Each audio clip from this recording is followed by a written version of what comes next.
Kisah lucu pas Pampres refleks lari mengawal RI1, lupa sedang menikahkan anaknya. Pasukan pengawal Presiden pas Pampres adalah salah satu unit elite yang selalu sigap dan siaga dalam mengawal RI1, Presiden Republik Indonesia. Mereka merupakan sosok yang tegas dan profesional dalam menjalankan tugasnya. Namun di balik ketegasan mereka ada kisah lucu yang menggambarkan sisi manusiawi dari pengawal Presiden ini. Kisah ini diceritakan oleh Maijen dalam kurung Purn, Edi M. Nalapraya, seorang perwira dari Yonif 330 Kujang Siliwangi yang bertugas mengawal Presiden Soeharto.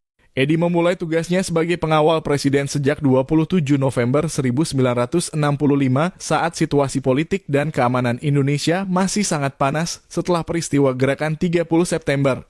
Yang membuat kisah ini menjadi lebih menarik adalah hubungan dekat antara Edi dan keluarga Soeharto. Edi adalah seorang perwira yang suka bercanda dan itu membuat Soeharto senang saat diawal olehnya. Sehingga suasana selama pengawalan tidak terasa kaku, melainkan cair dan akrab.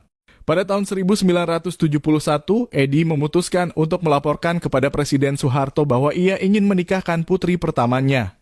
Namun hal yang tak terduga terjadi ketika Ibu Tien Soeharto malah bertanya apakah mereka diundang ke pernikahan tersebut. Edi dengan kerendahan hati dan rasa hormat tidak berani mengundang Presiden Soeharto. Baginya, kedudukan Soeharto jauh lebih tinggi dan dia merasa tidak pantas mengundang seorang kapten. Namun ia dengan senang hati menjawab bahwa sangat senang jika Presiden dan Ibu berkenan hadir. Namun yang mengejutkan, Presiden Soeharto dan Ibu Tien benar-benar datang ke pernikahan putri Edi. Edi menyambut mereka dengan baik dan bahkan Presiden Orde Baru ini ikut makan hidangan kambing guling bersama tamu-tamu lainnya. Sebagai tanda penghormatan kepada Soeharto, Edi meminta MC untuk menyelipkan bahasa Jawa dalam acara pernikahan yang sebenarnya mengikuti adat Betawi.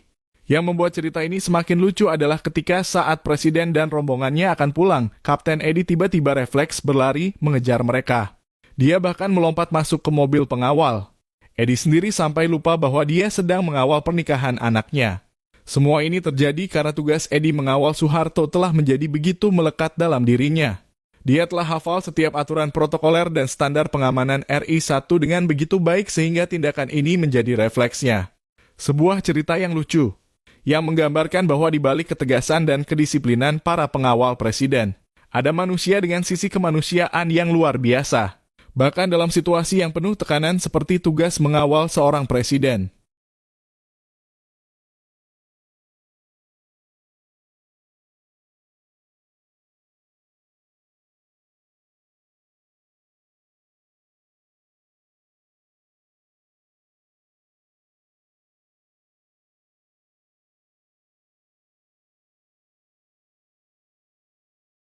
Konten ini buah pikir, Iva Faizah Rohmah.